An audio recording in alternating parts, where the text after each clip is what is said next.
So why do you think there was this demonization of hydroxychloroquine? And why, I mean, do you have a theory as to why they would try to restrict the distribution of it, or why they would, if someone wanted to burn down the factories that produce it, why they would do that? It was clear that hydroxychloroquine was the most promising drug that we had for COVID-19. By the way, we tested ritonavir, lopinavir, HIV drugs. They quickly fell to the side. Other drugs were tested, but hydroxy came forward as the lead agent. And currently we're up to 300 completed studies with hydroxychloroquine, 32 early treatment studies, and it does have an effect size or an efficacy early in treatment of about 64% globally across the studies, and its toxicity profile is well understood. Hydroxychloroquine, like ivermectin and the other drugs, are already FDA approved.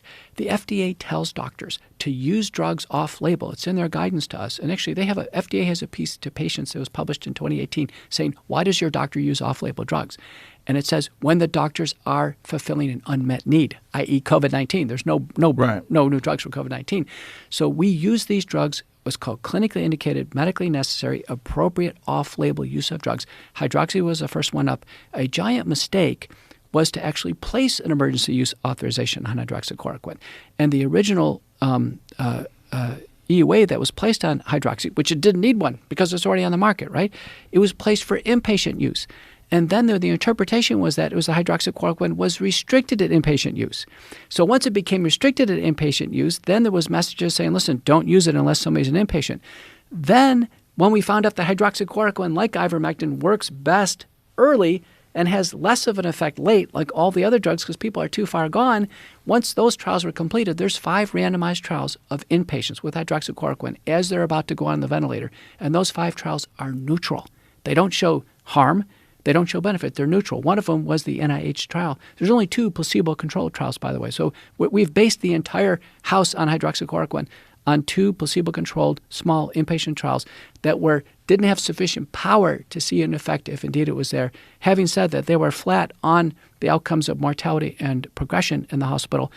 And so based on that, in June of 2020, the FDA came out across the board and said, based on this, do not use hydroxychloroquine to treat COVID-19, period. Full stop. They never reviewed the data a second time or a third time. And I can tell you as a doctor, the FDA, the CDC, and the NIH are public service agencies to me and you. We don't work for them. They don't issue us rulings. They work for us. And I'm telling you, as a leader in academic medicine, my expectation was monthly reviews from those 3 entities and the White House Task Force. Matter of fact, the White House Task Force can do it. I needed a monthly report of what drugs were working and what drugs weren't. We didn't see any of that.